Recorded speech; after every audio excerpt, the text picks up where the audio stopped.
friends. 1, 2, 3. All my friends are here with me. Amigas, amigas, 1, 2, 3. Tell me you were a teacher without telling me you were a teacher. Did you know that I was a teacher? Did you know I was in education for over 20 years? In the classroom, I taught kinder, first, special ed for 1.5 years, kinder, second. And I loved every minute of it, for the most part. Hi. Hello. Look at my eye look. Isn't it so pretty? Oh, I love it. That's part of the reason why I'm filming this video, because I didn't want to, I'm not ready to wash my face.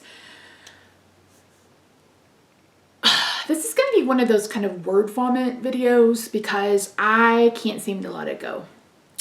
And maybe if I talk it out with you guys, I will be able to let it go. Can I please channel Elsa and let it go? I don't know how we got on the topic today. Yes, I do. I think I shared with you guys that I saw the immunologist and the neurologist. So, yesterday, I got a call from the immunologist office and her medical assistant asked me if I had a chance to complete the blood work that they ordered, and I said not yet. And she said, okay, I just wanted to let you know I had a reminder to call and ask you, and I had called her back. She's like, I'm glad you called me back because I was going to call you again on Friday. And I said, I have an appointment tomorrow. I will call and let you know when it's done. And I told Rob, I was like, it's just, they are so on top of it and just really great with communication. Just, I feel like I can trust her, and it's kind of unlike anything else I've had before, other than my primary care physician. Listen, I have the best primary care physician in the planet. I think he's 10 years older than me. I think he's around 55. I may be aging him. But he has he's like, I'm not retiring anytime soon. I'm like, thank the Lord, because I love you and I don't want to find somebody new. But I think I mentioned in that last video, it's like he, up until this point, has been really the only one who's advocated for me. And I feel like I feel like she's gone above and beyond, my immunologist. She's just fantastic. So if you are in the Dallas-Fort Worth area and you need somebody, send me an email and I'll share with you who it is. Fantastic. So she is doing new classes. What do you think? I like them. They're gonna take a while to get used to, but I like them. I took a screenshot. Let's see. What are we doing? Where is it? Let me see. Oh, here we go. She is doing a B cell subset analysis. I don't know. T and B cell lymph something or other. A CMP, a hepatitis panel, and then she's testing me for HIV. So antibodies, antigen. So that's what we're testing for right now. There was 6 vials of blood drawn today at LabCorp, which now you can make an appointment at LabCorp. But I made an appointment and they were still busier than hell. Holy Moses, they're busy. So anyway, so Rob and I we've been talking about it, and I said, because I can't let it go. I got a survey in the mail about UT Southwestern, and it was for the emergency room, which I would not be able to give them a good score because it was 16 hours in there, or for the wait, etc. The rest of it was fine, but I was just like, no, leave it on the table, because normally I just tell him to shred it or whatever, because I'm never going to replete one. I was like, no, leave it on the table. I'm going to write this long letter, and I'm going to do it, and then I was just like, I don't have the energy. I just don't have the energy. But I am officially done with UT Southwestern. And I see my regular doctor at the end of the month, and I'm going to tell him, I'm going to caution him about referring people to UT Southwestern, because they have failed me more than once. And I can't let that shit go. Like, I can't let it go. This last one with the immunologist has completely broken me. Completely broken me. We have an immunologist from UT Southwestern who said I was fine. Absolutely nothing wrong with me. Do a nose rinse, like a sinus rinse or whatever. That's it.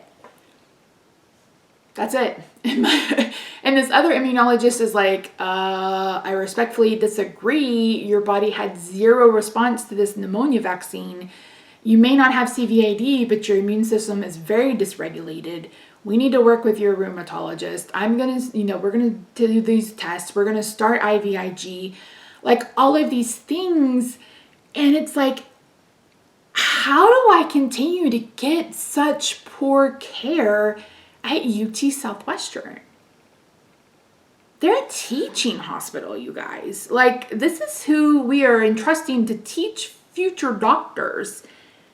And I've said this before, the short-sightedness, that's probably not even a word, but I don't understand how you can be a teaching and research hospital and be so short-sighted. So I was talking with my therapist on Monday. I had my therapy appointment. She's like, how was your week? I was like, not great. And I told her everything about it. She's like, the more you tell me about them, the angrier I get. I said, same. And I said, I was so angry. I said, I know I was in fight or flight mode at that point. I said, because she made some kind of snide comment about the initial lab. And I should have said, that is the lab that the Muscular Dystrophy Association works with. They work with them. They sponsor that test. That's the lab that they choose to use. So you can take your arrogance and your snide comments and shove it up your ass, because that's some bullcrap bullshit. And I didn't. I didn't. She said, you froze. I was like, I sure did. And it's just, I said, and her just listing off all three of these doctors that I've seen and how they're great. And I'm like, yeah, they're real great. One of them misdiagnosed me and mistreated me for 4 years. And when she was tying up loose ends, she realized that. You had another one that said it was probably a rare disease, but they don't deal with rare diseases. And your last one wasn't sure what he would even test for. And so it's like, yeah, and you're here questioning a test that was ordered that was paid for and sponsored by the Muscular Dystrophy Association. And I just can't with her. And the fact that she said I have zero symptoms of FSHD is some bullcrap bullshit. You're going to hear me say that a lot. Diseases are on a spectrum. And yeah, no, I don't have the worst symptoms of this disease, but you can't look me in the eye and tell me I don't have symptoms. And I told Rob yesterday, I said, I should have asked for a muscle biopsy. Because you can tell you don't need to use a muscle biopsy to diagnosis, but you can use a muscle biopsy to diagnosis. And I said, I should have told her I wanted a muscle biopsy. I asked for one in 2022. Asked for genetic counseling or genetic testing in 2022. All of this could have been taken care of in 2022 if someone had just cared. If they had just given a flying fuck about me. Right? So I'm really struggling. Can you tell I'm really struggling to let that shit go? I'm on the struggle bus. I am on the struggle bus with that. And so my therapist and I were talking, and she was like, she's like, I just wonder if, we should try, we haven't like really started much of anything. We did this thing where I walked through my 10 worst memories. And I mentioned in my last video, I was like, that just kind of set the mood for that entire week and just made it hard to get through. This week, we didn't even have time to get to my good memories because I was just like so far in my brainstem.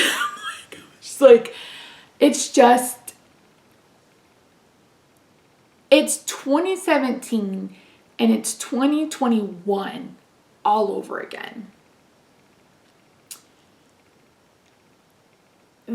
The last 3 weeks of this year have been traumatizing. All of 2023 was basically traumatizing. I've been living in trauma now for well over a year, and my brain is done, but my subconscious won't let it go. So she pulled up this thing, and she was like, let's go through this and see what symptoms you have. I had probably like 10 of 13. And she's like, okay, we really need to work on some of this trauma and stuff like that. And the more I thought about it, and the more I've thought about it, I honestly don't know that I want to. I don't know that I want to. Like, you guys know I am into tarot. I believe I'm spiritual, not religious. I believe in signs. I feel like this immunologist appointment with UT Southwestern was the final, that's the straw that broke the camel's back. That's the straw that broke the camel's back. I'm done. The universe has told me loud and clear not to go back, and I won't be going back. But in the same breath, hold on, my battery's gonna die. Right? Yeah? No, I'm good. Yeah? I better hurry. What was I saying? I don't know. Anyway, so I've listened to some tarot readings the last couple of days, like it'll pop up on Instagram or whatever. And the one thing it's been telling me, and it's been saying, is to let it go. Like, let the past go. Move forward. Stop focusing on the past. Move forward.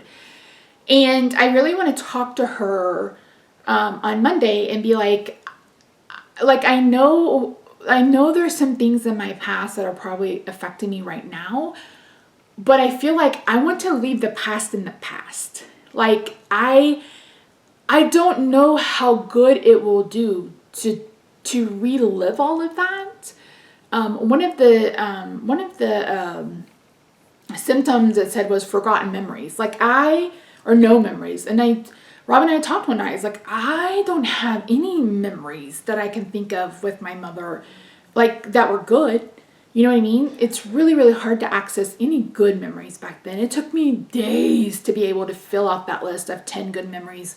And one of them was about the bathroom. So, and like my wedding day, my mother made it all about her. It was just, it's been a lot. And I don't want to drudge through that again, and maybe I need to, I don't know, but I just feel like I want to shut the door on all of that and just do my best to move forward. And I told her, I said, I'm at that point once again where it's like, what's the point? What's the point? What's the point? What's the point? What's the point of me living through all of this pain? What's the point of me going through all of these doctor's appointments? What's the point? What's the point? What's the point? And I hate feeling like that. I really, really do. And I don't want to unalive myself. Like, that's not on my radar. That's not on my bucket list. That's not on my bingo card. That's not something that I want to do. But it's really hard not to focus on the darkness. And you guys have heard me say, I really want to try find light in the darkness. I really want to try find light in the darkness. I really want to try find light in the darkness. And I feel like my flashlight has no batteries. All right, I'm going to change my battery. I'll be right back. All right, so we're probably a different, it looks a little different. That's all right. So finding this whole kind of finding light in the darkness has been, like, that's kind of been my mantra, I want to say, for the last couple of months or a couple of weeks at least. And I've said it before, it's really hard not to be fatalistic when you're like this, right? It's hard not to be ColourPop lip oil. I like them. It's hard not to be cognizant of what your future may be, right? Especially, like, I was talking to her and I said, no, I was talking to Second MD, and I told her, I was like, this disease can cause you to be quadriplegic. Like, the disease doesn't need any help. So I really don't want to have a back surgery that could potentially speed that up or cause it to happen, and so it's just been, I'm a Taurus, and this indecisiveness is really starting to get to me, like really starting to get to me. That neurologist really got to me. I can't let it go. That's what I'm talking about. I can't let it go. I cannot seem to let it go. And I think it's because it was just Once again, it was done with no compassion. Once again, it was done in arrogance and how, she knows all, she knows best. She read off all of these symptoms, none of these are a symptom. None of them are a symptom. None of them are a symptom, even though like 10 of them are a symptom. And I know that you can have something show up on genetic testing and not be pathogenic, or it could not be at play, but I have like 6 or 7 of the symptoms. I have the symptoms. And like I said, I should have asked for a muscle biopsy. I don't know. I should have said something, but I was just so frustrated in that moment. I just couldn't. I just froze.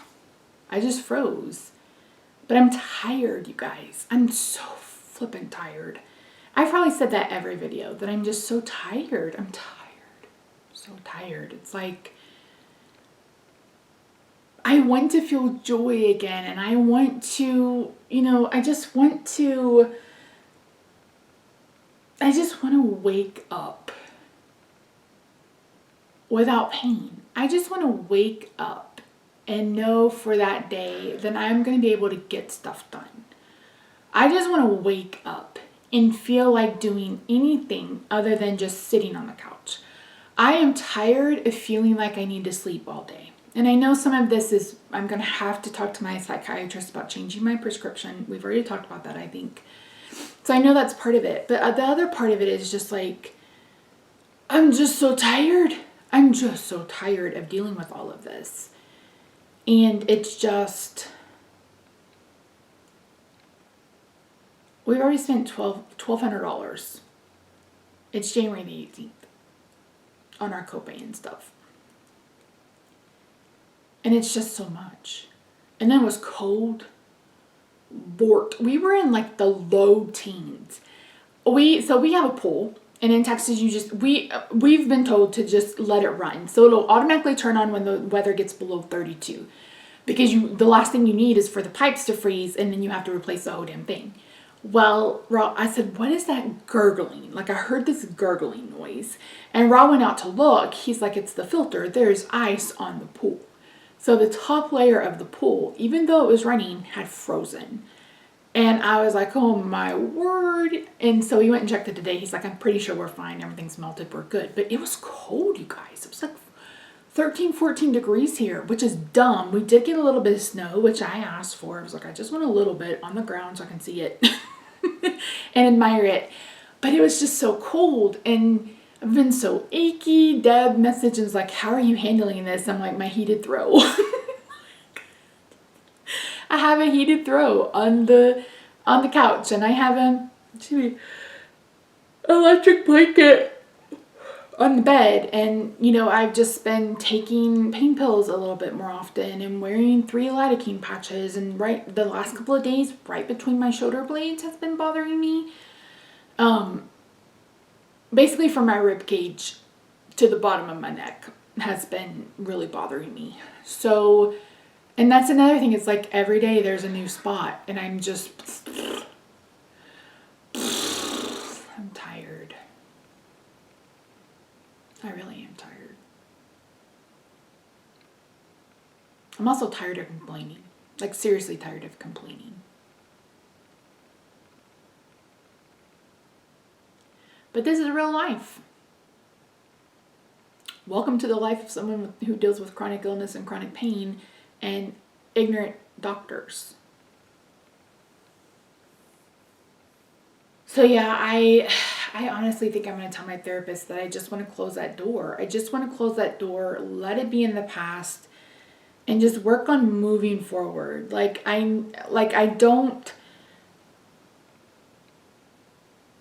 I'm not the expert, but I honestly feel digging through all of that bullshit is not healthy for me. Like, it's not going to do anything for me. It's just going to bring up old hurts. It's just going to, bring forth memories that maybe I've suppressed. It's just I feel like it's the wrong choice. I feel that in my heart of hearts. I feel that in my soul. So clearly my intuition or something is telling me that that is not the right path to take. So I'm going to talk to her when I talk to her again and be like, I just think I need to close the door on that and move on. I did tell her the other day that, I can feel some compassion for my mom for her childhood, but, having a shitty childhood doesn't automatically make you a shitty adult. You know what I mean? It doesn't automatically make you, like when people are like, well, he was depressed or he had a mental illness. 95% of us probably have depression and a mental illness, and that doesn't make us be shitty humans, or like that's just, it is not an excuse. It's not an excuse, and it shouldn't be an excuse. You know what I mean? So, but I have, told her, I was like, I can be compassionate. I said, and I am living her life, even though I didn't want to live her life. She was disabled early, and that's why I told my therapist, I was like, when I went to the hospital, I was like, I just asked for Toradol. They offered a really high pain drug. I said, but I just asked for Toradol. And part of that's because I don't like morphine. But the other part of that is like when I went to have my abscess looked at, she's like, they have you marked down as a pill seeker. I'd never even gone there and asked for pain medicine other than when I've had a gallbladder explosion and I've had 2 cysts. Those are the only 2 times I've been in that hospital and asked for pain meds. That's it. And with this last cyst or abscess, I asked for Toradol. So I was like, no, I'm not a pill seeker. And I just hate that term anyway. Are there people who abuse the system? Yes. But until you live with chronic pain, you have no fucking idea just how mentally draining it is. Like if I'm on one of the highest doses of Lyrica, which is the nerve pain medicine. If I wasn't on such a high dose, I would not be here talking to you today. And that is the God's honest truth. Because and that's why I told her, it's like, I've been functioning at such a high level of pain that the pain getting even worse is just terrifying to me. It's terrifying to me. It scares the holy fuck out of me, you guys. And so it's like, I hear I'm like, I can't let it go, but it's like, I have to let it go. I have to let go of the past and just let the past be in the past. Remember my grandmother, remember all the good, remember her loving me unconditionally, and knowing that I did have one person in my corner. And even though I lost her early, she's been gone over half my life now. I lost her early, but I still have her love. Like, I still know that she's here. I still know that she's around. I just know she's here, and I hold on to that. And while, like I said, I can have compassion for my mother, it doesn't excuse her behavior, and it never will. I mean, a child should never ask you, why do you hate me? And you tell them. You give them an answer. That's not how that's supposed to work. And that's why I always say we need to stop telling children that their parents love them unconditionally, because that's not true. That's not true. That's not true. If it were, then there would never be child abuse. If it were, there would never be sexual assault, molestation. If it were, there would never be, conditions like if you're gay, you have to go, or, if you don't get into this college, or if you don't do this, if you don't do that. It's a lie we tell children. And I feel like it's one that we need to stop telling them, because it's just not true. And my brother and I are living proof of that. Now, she did favor him, so maybe she does love him unconditionally. No, she doesn't. No, she doesn't, because she kicked him out. No. Like, was our mother the absolute worst?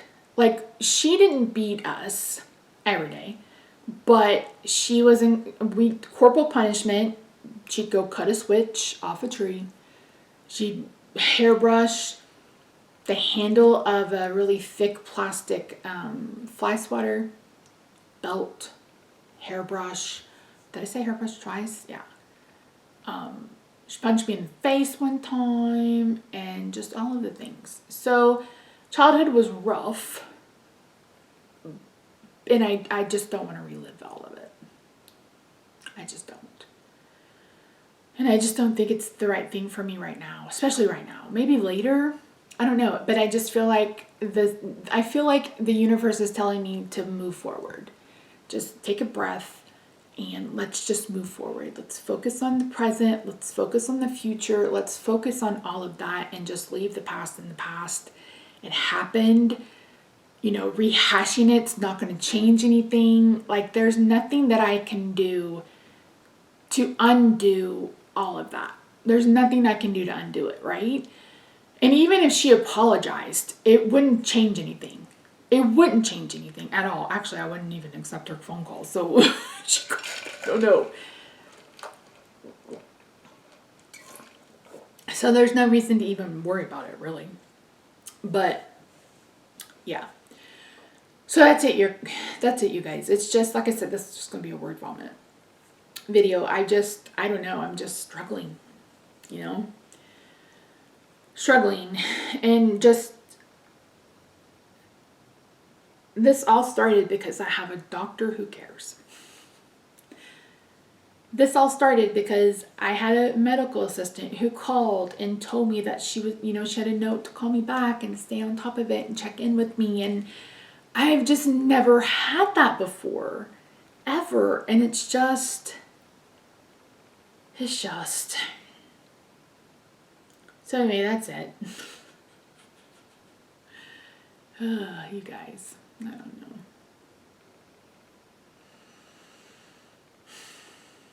Like today, it's 8 p.m. I didn't put my face on until 5:30. I've been filming since 5:30. I had the entire morning to get it done. Well, after 10:30 because I took a shower and everything. Rob has been sick. He's been hawking up a lung, but last night he snored the entire night. Normally when he's well, he'll snore a little bit and I'll kind of push him around. And when he's in a deep sleep, he stops. But last night he didn't. And I was up until like 3:30 and I couldn't sleep. Last night was rough and I am tired today. But I still have a lot to do. So, yeah. Anyway, that's it. Sorry it's not more upbeat.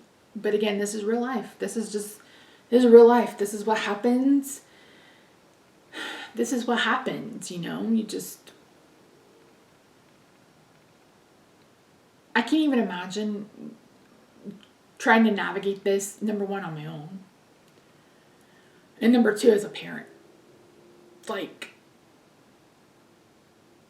Losing the desire to have children was probably one of the best things that's ever happened to me. Especially now that I know that I could pass on, something. I would never want my child to go through this, ever. And I can't even keep my nephew because I can't pick him up. I like to change him and stuff. I wouldn't be able to. Get him in the shower, maybe. But I told Bo, my brother, I was like, he's going to have to be like 6 or 7 years old before we're able to keep him. And I was getting my niece, I don't know, 2-3 weeks sometimes starting when she was 3 years old, and so it's like not having that ability anymore is just really sad. And again, trying to just find the light in the dark. I just need a new flashlight or some new batteries. So yeah. Anyway, I hope you guys are doing well. That blood work will hopefully come back next week. One of them has to be read in 48 hours. That's why I had to do it Monday through Thursday. And look at this eyeshadow. It's so pretty. It's so pretty. Okay. I need to edit. Excuse me. I hope you guys are doing well. From the bottom of my heart, I hope you guys are doing well. I'm not. And I'm not. I'm just not doing well. I'm not handling things well. I have turtled beyond turtle. This is the worst I've turtled in a while. And if you don't know what I'm talking about, I just mean I either go in my shell or dig a hole. And I felt like I've done that and covered myself up. And just tried to just forget there's a world there beyond me and Rob and our cat. Her gotcha day was last week, I think. And we've had her now for 8 years. So she's 10, maybe 11. She has to live forever. I won't be able to handle it. if she dies before I do. I'm not saying I want to die anytime soon, but like that's not even like I don't even want to go down that road, but I can't help it. My mind just immediately went there. Oh my gosh. Okay, I'm gonna go because clearly I'm tired and I need to go. So thank you. I love you.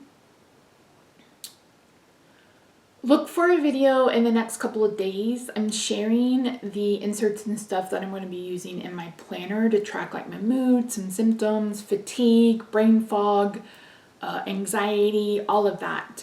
I share all of those and where you can get them, etc. So that's going to be coming in the next couple of days. I know it's not my normal content, but I thought that it might be helpful and useful because so many of you are in the same boat.